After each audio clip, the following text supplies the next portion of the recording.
সাকিব আল হাসান বাংলাদেশের ক্রিকেট ইতিহাসের অন্যতম সেরা অলরাউন্ডার।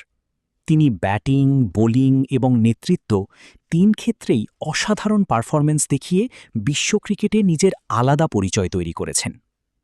সাকিব আল হাসানের জন্ম ২৪ মার্চ ১৯৮৭ সালে বাংলাদেশের মাগুরা জেলায়।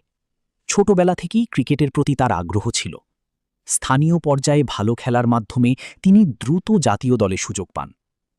সাকিব ২০০৬ সালে বাংলাদেশ ন্যাশনাল ক্রিকেট টিমের হয়ে আন্তর্জাতিক ক্রিকেটে অভিষেক করেন। এরপর ধীরে ধীরে তিনি বিশ্বের অন্যতম সেরা অলরাউন্ডারে পরিণত হন। তিনি টেস্ট, ওয়ানডে ও টি-২০ তিন ফরম্যাটেই দারুণ পারফর্ম করেছেন। বহুবার আইসিসি অলরাউন্ডার র্যাঙ্কিংয়ের ১ নম্বরে ছিলেন। বিশ্বকাপে বাংলাদেশের হয়ে স্মরণীয় অনেক ইনিংস খেলেছেন। ব্যাট ও বল দুই দিক থেকেই ম্যাচ জেতানোর ক্ষমতা দেখিয়েছেন। সাকিব বাঁহাতি ব্যাটসম্যান এবং বাঁহাতি স্পিন বোলার।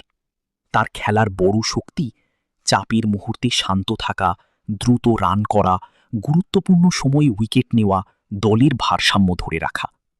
বিশ্বের সেরা অলরাউন্ডারদের একজন হিসেবে স্বীকৃতি। আইসিসি ক্রিকেট ওয়ার্ল্ড কাপে বাংলাদেশের হয়ে অসাধারণ রেকর্ড। আন্তর্জাতিক ক্রিকেটে হাজার হাজার রান ও শত শত উইকেট। বিভিন্ন ফ্র্যাঞ্চাইজি লিগে সফল অংশগ্রহণ। বাংলাদেশের তরুণ ক্রিকেটারদের জন্য সাকিব একটি অনুপ্রেরণার নাম। তার সাফল্য দেশের ক্রিকেটকে বিশ্ব দরবারে আরও পরিচিত করেছে। দীর্ঘ ক্যারিয়ার